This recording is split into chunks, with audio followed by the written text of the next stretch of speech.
नरेंद्र मोदी के नेतृत्व वाली केंद्रीय सरकार द्वारा प्रत्यक्ष विदेशी निवेश के नियमों को सख्त बनाया जाना चीन की नागवार गुजरा है। याद रहे, गत दिवस भारत ने चीन और अन्य पड़ोसी देशों से सीधे प्रत्यक्ष विदेशी निवेश पर पाबंदी लगाई थी। चीन इसी पर भड़क उठा। चीन ने इसे विश्व व्यापार संगठन के नियमों के खिलाफ बताया है। नई दिल्ली स्थित चीनी दूतावास के प्रवक्ता ने सोमवार को कहा कि कुछ खास देशों से प्रत्यक्ष विदेश निवेश के लिए भारत के नए नियम डब्ल्यूटीओ के गैर भेदभाव वाले सिद्धांत का उल्लंघन करते हैं और मुक्त व्यापार की सामान्य प्रवृत्ति के खिलाफ है।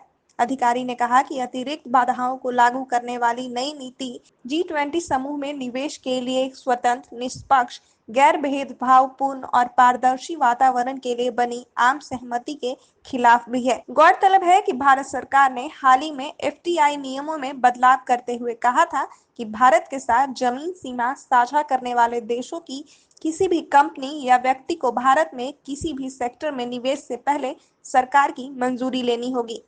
इस फैसले से चीन जैसे देशों से होने वाले विदेशी निवेश पर असर पड़ेगा। सरकार का यह फैसला बेहद अहम है। यह फैसला इसलिए लिया गया ताकि कोविड-19 की वजह से उत्पन्न नाजुक परिस्थितियों का फायदा उठाकर पड़ोसी देशों की विदेशी कंपनियां घरेलू कंपनियां का अधिग्रहण न कर लें। अब तक बांग्लादेश और पाकिस्तान से होने वाले निवेश के लिए ही सरकार की अनुमति की जरूरत थी। भारत सरकार ने कोविड-19 महामारी की वजह से भारतीय कंपनियों का अवसरवादी तरीके से टेक ओवर अधिग्रहण को रोकने के लिए प्रत्यक्ष विदेशी निवेश FDI से जुड़ी नीतियों की समीक्षा के बाद यह फैसला किया। भारत सरकार को आशंका है कि चीन की कोई कंपनी पहले खुद को पाकिस्तान में रजिस्टर कर और इसके बाद भारत में निवेश करे। इसलिए सरकार ने भारत की सीमा से सटे देशों की कंपनियां पर यह पाबंदी लगाई है। भारत सरकार ने FDI यानी फॉरेन डायरेक्ट इन्वेस्टमेंट की अपनी नीति में बड़ा बदलाव किया है।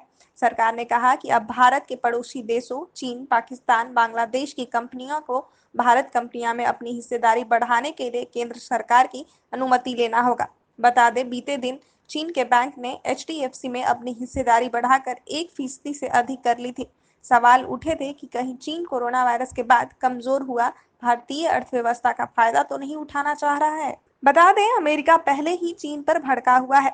अमेरिकी राष्ट्रपति डोनाल्ड ट्रंप खुलेआम कह चुके हैं कि कोरोना वायरस चीन के शहर वुहान की एक लैब में बन रहा था और इसे सदिशन बाकी दुनिया में फैलाया गया है। न्यूज एजेंसी PTI के मुताबिक चीनी दूतावास के प्रवक्ता जीरोंग ने एक बयान में कहा, भारतीय पक्ष द्वारा विशिष्ट देशों से निवेश के लिए लगाई गई अतिरिक्त बाधाएं WTO के गैर भेदभाव वाले सिद्धांत का उल्लंघन करती है और उदारीकरण तथा व्यापार और निवेश को बढ़ावा देने की सामान्य प्रवृत्ति के खिलाफ है। अगर आपको हमारा वीडियो पसंद आया हो तो इसे लाइक करें, सब्सक्राइब करें और साथ ही बेल आइकन दबाना ना भूलें।